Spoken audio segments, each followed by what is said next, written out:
विद्यार्थियों, आज कक्षा 9 के पाठ्यक्रम के अंतर्गत जो हिंदी की पूरक पाठ्यपुस्तक है, उस पर हम चर्चा शुरू करते हैं।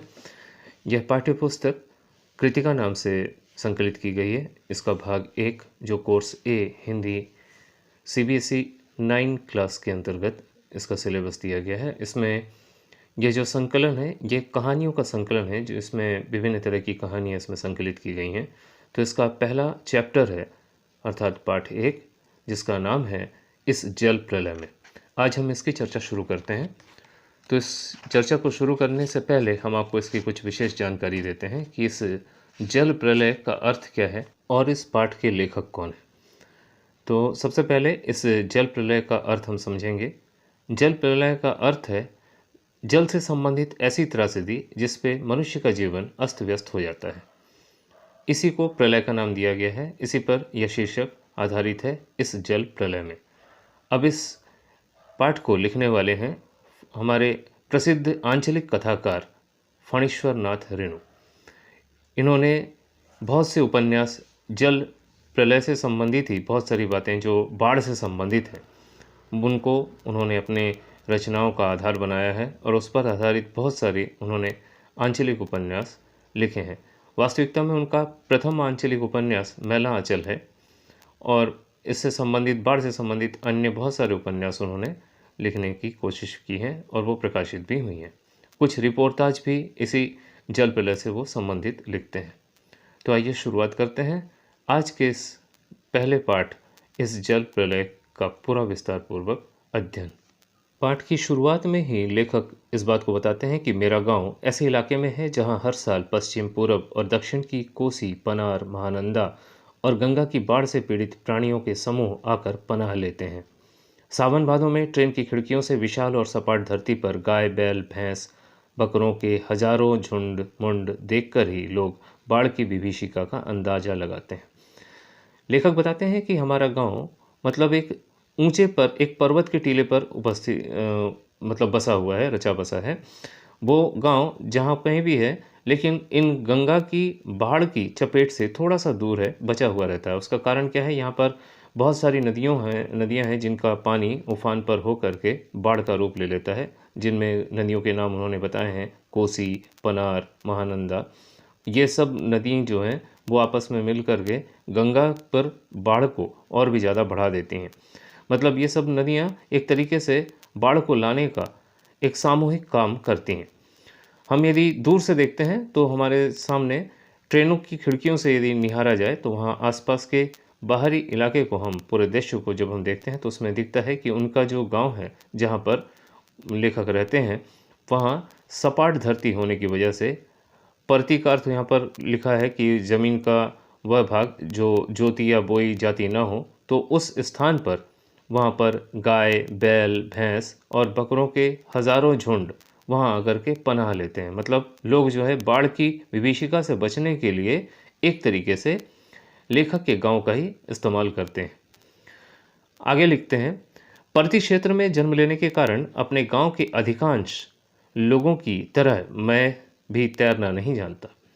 मतलब वो बताते हैं कि मैं, चूँकि परती इलाका ऊंचाई पर था, इस वजह से वो तैरना बिल्कुल भी नहीं जानते थे। लेकिन एक बात लेखक के साथ यह थी कि वो पिछले 10 वर्ष की उम्र से लेकर के पिछले कई सालों तक वो बॉय स्काउट, स्वयंसेवक और राजनीतिक कार्यकर्ता एवं रिलीफ वर्कर की हैसियत से बाढ़ पीड़ित क्षेत्रों में काम करते लगातार चले आ रहे थे। ये लेखक इसको लिखते भी हैं कि मैं पिछले किंतु 10 वर्ष की उम्र से पिछले साल तक बॉय स्काउट, स्वयंसेवक, राजनीतिक कार्यकर्ता अथवा रिलीफ वर्कर की हैसियत से बाढ़ पीड़ित क्षेत्रों में काम करता रहा हूँ।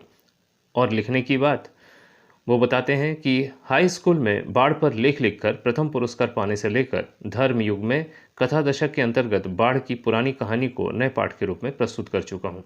मतलब वो बताना चाहते हैं कि हाई स्कूल अर्थात 10वीं की जब क्लास में वो थे तो उन्होंने बाढ़ पर एक निबंध लिखा था और निबंध पर जो प्रतियोगिता हुई थी उसमें उन्होंने प्रथम पुरस्कार जीता था। तो प्रथम पुरस्कार जीतने के पश्चात भी वो उससे लिखने से और भी ज़्यादा घनिष्ठ रूप से जुड़ गए। उन्होंने कथा दशक के अंतर्गत बाढ़ की पुरानी कहानी को फिर नए पाठ के रूप में प्रस्तुत किया था। वो बताते हैं कि मैंने कई सारे रिपोर्टाज जो छुटपुट रूप में लिखे हैं, वो बताते हैं कि जय गंगा जो 1947 में प्रकाशित हुई है, डायन कोसी जो 1948 में प्रकाशित हुई है, और हड्डियों का पुल जो कि 1948 में ही प्रकाशित हुआ है।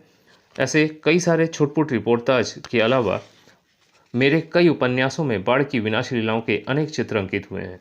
और वो बताना चाहते हैं कि उन्होंने बहुत सारे रिपोर्ट ऐसे लिखे हुए हैं जो त्रासदी से संबंधित हैं और बाढ़ से ही संबंधित हैं, लेकिन इसके अतिरिक्त उन्होंने कई उपन्यासों में अपनी बाढ़ की जितनी भी समस्याएं या उनकी जो त्रासदी से संबंधित जो विनाश लीलाएं होती हैं उनको शब्दों में चित्र की तरह उन्होंने अंकित किया है। मतलब एक तरीके से शब्द चित्र उन्होंने उकेरे हैं। किंतु गांव में रहते हुए बाढ़ से घिरने, रहने, भसने और भोगने का अनुभव कभी नहीं हुआ। यह तो पटना शहर में सन 1967 में ही हुआ, जब 18 घंटे की अविराम वृष्टि के कारण पुनपुन का पानी राजेंद्र नगर, कंकड़बाग तथा अन्य निचले हिस्सों में घुस आया था। लेखक बताते हैं कि उपन्यासों में जो भी मैं बाढ़ का जिक्र कर रहा हूँ उससे मतलब पूरे तरीके से आमना सामना करने का मौका मुझे जीवन में सन 1967 में ही मिला था, जब 18 घंटे की लगातार वर्षा हुई थी और पुनपुन नदी का जो पानी था वो हमारे इलाके में राजेंद्र नगर, कंकड़बाग और अन्य निचले हिस्सों में घुस आया था। मतलब ये पहली त्रासदी थी जब जीवन में उन्होंने पूरे तरीके से बाढ़ के पानी का साक्षात्कार किया था। और बताते हैं कि अर्थात बाढ़ को मैंने भोगा है शहरी आदमी की हैसियत से। वो ये बताते हैं कि मैं मतलब गांव वाले जैसे रहते हैं, बाढ़ का पूरे तरीके से मतलब एक एक समस्या से जूझते हुए वो जैसे रहते हैं, ठीक उस तरीके से वो नहीं जूझे, लेकिन फिर भी उनको इतना ज़रूर महसूस होता है कि मैं एक शहरी आदमी की तरीके से उस बाढ़ की त्रासदी को अपने सामने, उसके सामने मैं मुखातिब हुआ हूँ या उसके सामने उसका मैंने सामना किया है। इसीलिए वो आगे लिखते हैं, इस बार जब बाढ़ का पानी प्रवेश करने लगा, पटना का पश्चिमी इलाका छाती भर पानी में डूब गया, तो हम घर में ईंधन, आलू, मोमबत्ती, दिया सलाई, सिगरेट, पीने का पानी और कंपोस्ट की गोलियां जमा कर बैठ गए और प्रतीक्षा करने लगे। मतलब लेखक बताना चाहते हैं कि हमारे इलाके में जब भी बाढ़ का पानी पूरे तरीके से थोड़े थोड़े इलाके को, छोटे छोटे इलाकों को डुबोता हुआ आगे बढ़ता हुआ जाता है, तो उसके पहले हम लोग ताकि उस बाढ़ के समस्या से निपट सकें, उसके सावधानी के तौर पर वो बहुत सारी चीज़ें अपने साथ में रखने की कोशिश करते हैं और इसकी सलाह भी देते हैं कि हर किसी को शायद ऐसा करना चाहिए। इससे क्या होता है, इस बाढ़ की समस्या को सामना करने की जो हम में जो हिम्मत है वो बढ़ जाती है। और ऐसे समय में क्योंकि चारों तरफ बाढ़ का पानी भरने की वजह से बहुत सारे बिजली के पोल वगैरह गिर चुके होते हैं, तो आसपास बहुत सारी बिजली की समस्याएं भी होती हैं, जिस वजह से कहीं पर भी वहाँ रोशनी नहीं होती। इसलिए वो ईंधन जिससे खाना बनता है और कुछ सब्जियां जिनमें सिर्फ आलू जो होता है वो आसानी से मिल जाता है हर जगह, वो, और साथ ही मोमबत्ती, दिया सलाई जो कि मोमबत्ती रोशनी करने के काम में आती है, और साथ में पीने का पानी, कंपोस्ट की कुछ गोलियां, वो सब रख करके सभी लोग प्रतीक्षा करने लगते हैं ताकि बाढ़ की इस त्रासदी को पूरी तरीके से झेल सकें, उसका सामना कर सकें। बाढ़ का विकराल रूप अपना धीरे धीरे जो है असर दिखाता हुआ आगे बढ़ रहा है और इस चीज़ की जानकारी लेखक को सुबह ही मिल जाती है। वो सुबह ही सुन लेते हैं और इस बात को वो बताते हैं इस तरीके से लिख करके कि सुबह सुना राजभवन और मुख्यमंत्री निवास प्लावित हो गया है। दोपहर में सूचना मिली, गोल घर जल से घिर गया है।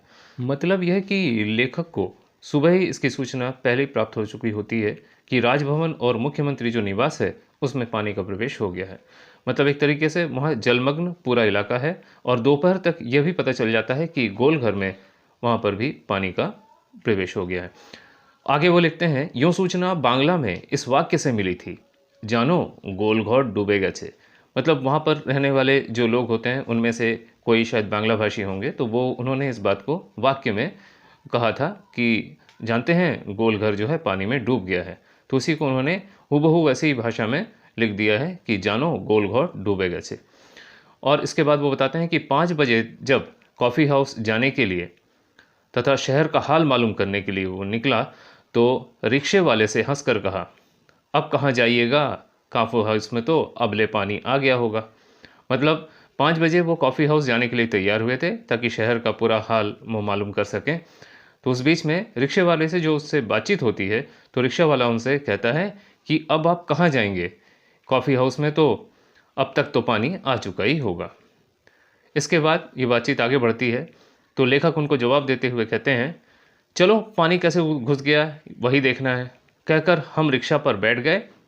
साथ में नई कविता के एक विशेषज्ञ व्याख्याता आचार्य कवि मित्र थे, जो मेरी अनवरत अनर्गल अनगढ़ गद्य में स्वगतोक्ति से कभी बोर नहीं होते। धन्य है। मतलब लेखक ये भी बताते हैं कि वो जैसे ही वहाँ पर चलने की कोशिश करते हैं, तो वो रिक्शे वाले को बता देते हैं कि चलिए पानी कैसे घुसा है वहाँ पर उस कॉफ़ी हाउस में, हम वही देखने के लिए जा रहे हैं। और रिक्शा में बैठ कर के वो जैसे ही चलने लगते हैं, तो उनके साथ में ही उनके एक मित्र हैं जो कवि हैं, और विशेष व्याख्याता भी यहाँ पर लिखा हुआ है। और वो अक्सर लेखक उनसे बातचीत करते रहते हैं, तो वो लेखक की बातों से वो कभी बोर नहीं होते, मतलब उनसे बिल्कुल असंतुष्ट नहीं होते। वो हर हाल में उनकी हर बात को वो सुनते रहते हैं, ध्यान से सुनते रहते हैं।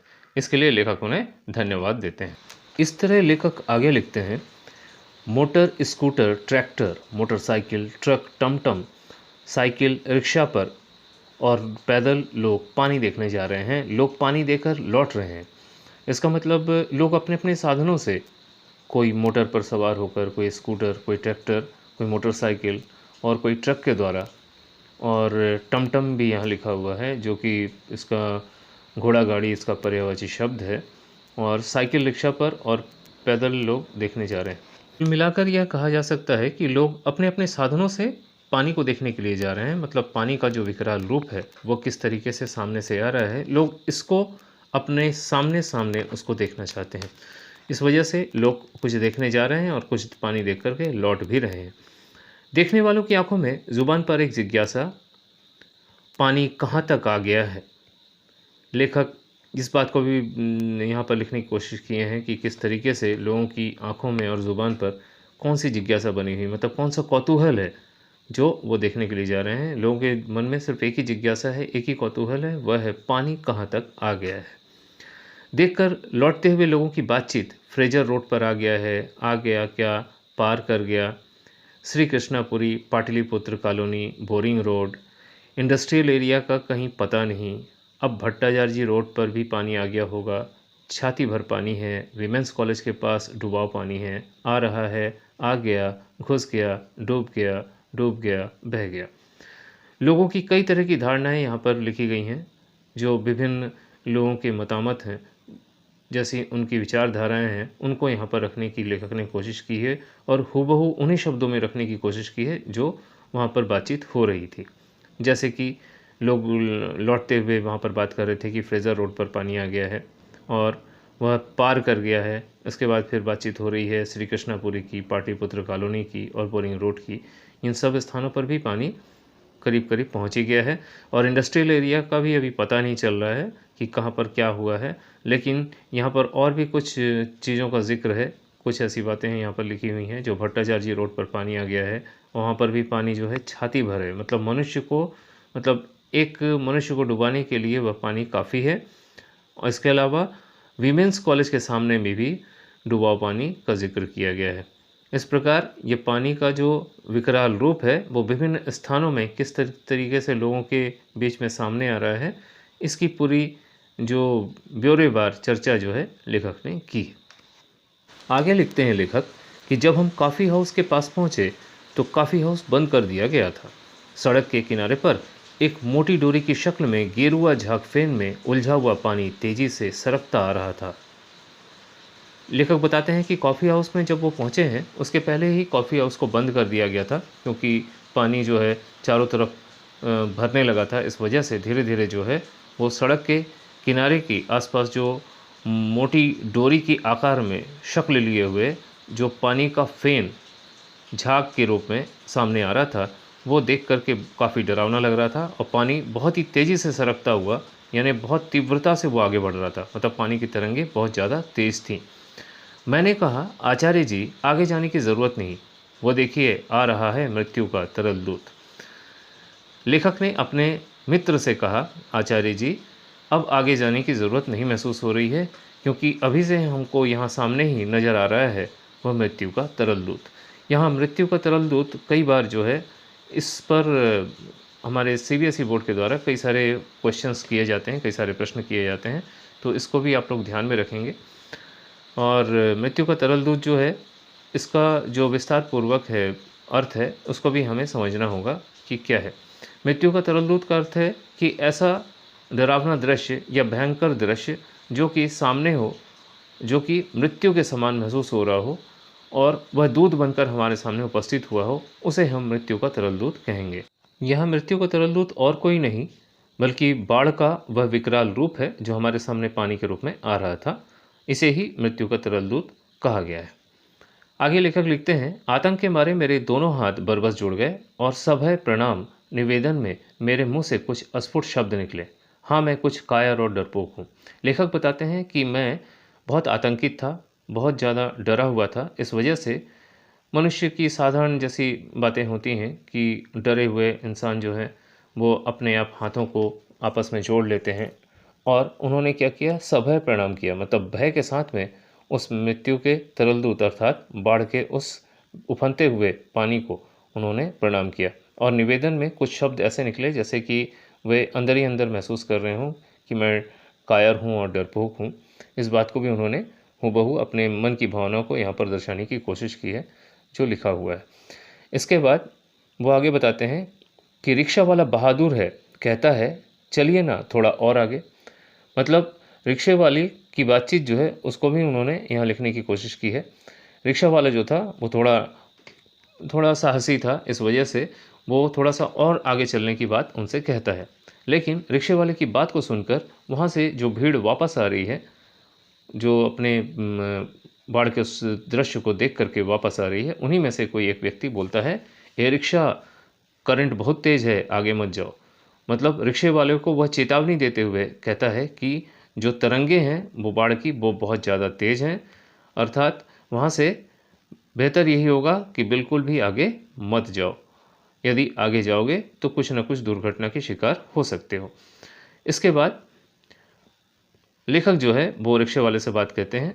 आगे लिखते हैं वो कि मैंने रिक्शे वाले से अनुनय भरे स्वर में कहा कि लौटा ले भैया, आगे बढ़ने की ज़रूरत नहीं। मतलब इस तरीके से लेखक ने रिक्शे वाले से अनुरोध किया कि किसी भी तरीके से आप रिक्शा वापस ले चलिए, अब आगे जाने की हमें कोई ज़रूरत नहीं है। आगे लिखते हैं वे, रिक्शा मोड़कर हम अप्सरा सिनेमा हॉल, सिनेमा शो बंद के बगल से गांधी मैदान की ओर चले। मतलब रिक्शा मोड़ने के बाद वे अप्सरा एक सिनेमा हॉल है जिसे हम लोग टॉकीज भी कहते हैं, तो वो सिनेमा शो चूँकि बाढ़ का दृश्य चारों तरफ हो रहा था तो उस वजह से उसे सिनेमा शो को बंद कर दिया गया था, और उसके बगल से वे गांधी मैदान की ओर चलने लगे। पैलेस होटल और इंडियन एयरलाइंस दफ्तर के सामने पानी भर रहा था। मतलब धीरे धीरे जो है उनको सामने नज़र आ रहा था कि पैलेस जो होटल है और इंडियन एयरलाइंस का जो दफ्तर है उसके सामने भी पानी का विकराल रूप जो है सामने नजर आने लगा है। पानी की तेज़ धारा पर लाल हरे नियन विज्ञापनों की परिछाइयाँ सैकड़ों रंगीन सांपों की सृष्टि कर रही थी। मतलब लेखक बताते हैं कि जो हमारे अगल बगल जहाँ भी रास्ते से हम लोग गुजरते हैं तो वहाँ ऊंचे ऊंचे जो होर्डिंग्स लगे रहते हैं विज्ञापनों के, उनकी परछाइयाँ जब उस तरंगी लेते हुए या तरंगे उठते हुए जो पानी का दृश्य है उस पर जब पड़ती हैं तो वो सर्पाकार आकार ले लेती हैं। सर्प के आकार की वो सब रंगीन जो है वो दृश्य दिख रहे हैं, जिनकी प्रतिबिंब जो हैं उस पानी पर बन रहे हैं। और आगे वो लिखते हैं कि गांधी मैदान की रेलिंग के सहारे हजारों लोग खड़े देख रहे थे। मतलब गांधी जो मैदान है उसके रेलिंग के सहारे कई सारे लोग जमा हुए थे जो हजारों की तादाद में थे। दशहरे के दिन रामलीला के राम के रथ की प्रतीक्षा में जितने लोग रहते हैं उससे कम नहीं थे। इसका मतलब लेखक बताना चाहते हैं कि दशहरे के दिन में रामलीला का जो जुलूस राम के रथ के रूप में निकलता है उसको देखने के लिए कई लोग कई तादाद में वहाँ पर खड़े होते हैं। तो उस दिन जितने लोग होते हैं करीब करीब उतने ही लोग वहाँ पर खड़े हुए इस दृश्य को देखने के लिए तैयार खड़े थे। विद्यार्थियों, अभी तक आज हमने जो कुछ भी बातचीत की या जो कुछ भी हमने इस टॉपिक को पढ़ाया, चूँकि यह टॉपिक इस जल प्रलय में यह पाठ बहुत ही विस्तृत और बृहद है, इसलिए एक वीडियो में इसे पूरा कर पाना असंभव है। इसलिए इसका जो शेष अंश है हम अगले वीडियो में आपके सामने प्रस्तुत करेंगे। इसके साथ ही विद्यार्थियों, एक बात और आपसे हम कहना चाहेंगे कि हमने इस अध्ययन के बीच में कई सारे प्रश्नों को भी समावेशित किया हुआ है, ताकि आप लोगों को बोर्ड एग्जामिनेशंस में जो कुछ भी प्रश्न अलग से पूछे जाते हैं उनका सहयोग आप लोगों को प्राप्त हो सके, उन प्रश्नों को आप हल कर सकें, ताकि आपके एग्जामिनेशंस में कोई भी दिक्कतें न आए। हम उम्मीद करते हैं हमारा यह आज का वीडियो आप लोगों को ज़रूर पसंद आया होगा, तो इसे अधिक से अधिक शेयर करें, लाइक करें एवं हमारे इस चैनल को सब्सक्राइब अवश्य करें।